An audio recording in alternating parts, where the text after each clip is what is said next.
Today I'd like to talk about the dilemmas facing associations who have just basically decided that they're out of options with regard to how to collect delinquent assessments. There are some clients I've run into who've authorized preparation of the statutory demand and the statutory claim of lien, but have been very leery about authorizing litigation to enforce collection of assessments. So I want to address this to those types of clients. First of all, the fact of the matter is that the economy is bad and getting worse, and the idea behind the collection process is to get people to pay, not to throw them in the street. The challenge that you face is that if you don't take legal action to collect, people will start getting used to the fact that there's no moral hazard, for lack of a better term. There's no penalty for not paying.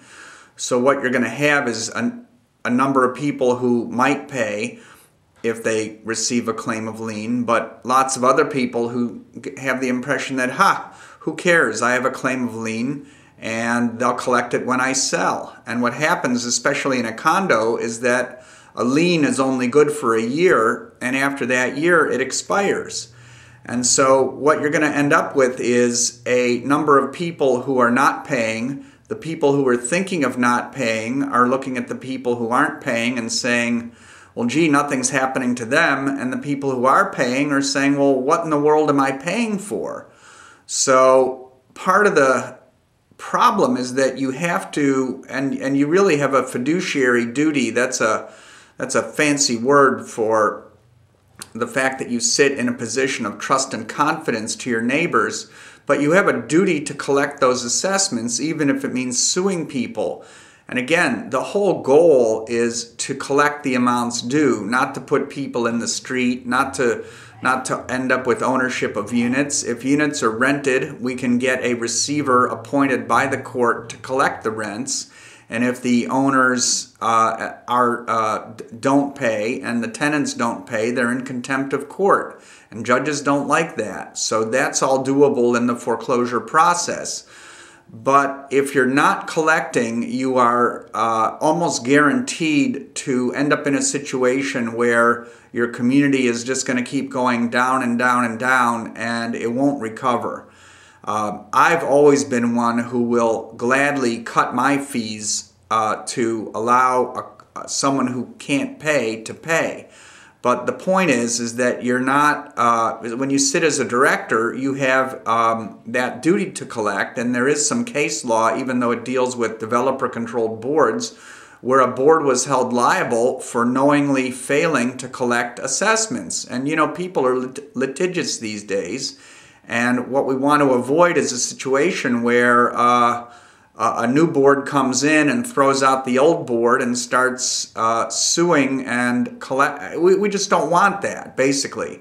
What we want to do is work together with management, with legal, get the assessments collected, let people know that basically we don't care who you don't pay, but we do care if you don't pay the association, and you're not going to live here for free. And you're not going to live off the people who pay.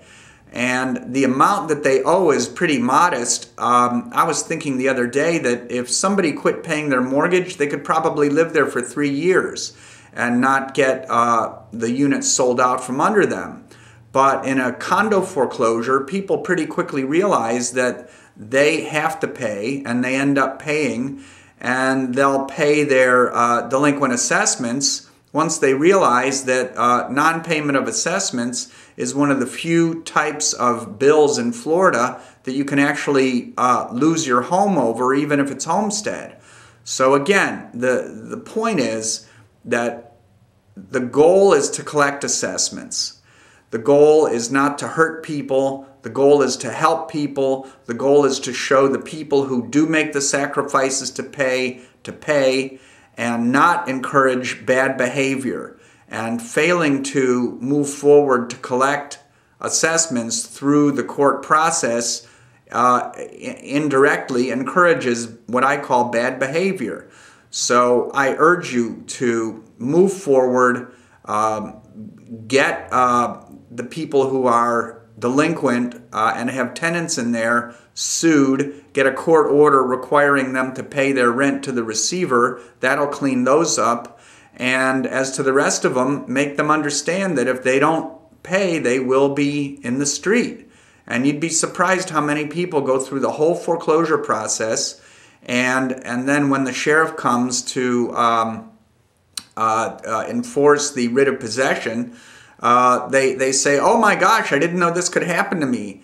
And so they call my office, and we end up quit claiming the property back to the owners. But they finally need to wake up, because nobody should be excused from payment of a couple $100s a month to live in a nice community. And those boards who decide not to collect, I would respectfully suggest that you get off the board, because the people will either vote you off, or they'll recall you, or they won't like you, or whatever. But bad things will happen. Do what you're elected to do. Operate, maintain, repair, replace the common elements, and raise the money needed to do that. And if you have to sue some people, that's life. Once word gets around that you're willing to do that, you'd be surprised how many people will pay.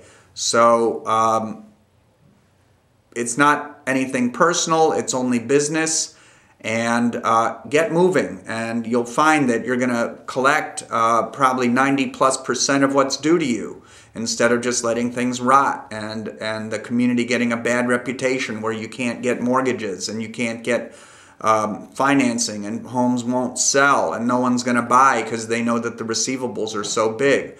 So there's lots of good reasons why you should collect when you're supposed to, and not the least of which is it's your legal duty. So please get working with management, get working with your lawyer, and move together in a positive way to get the money you need collected. And if they decide not to pay their mortgage, we don't care.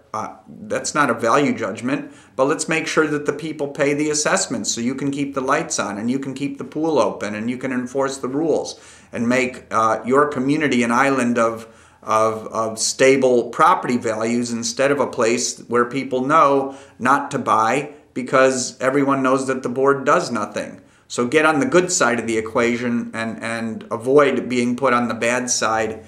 And good luck, and we're right there to help you.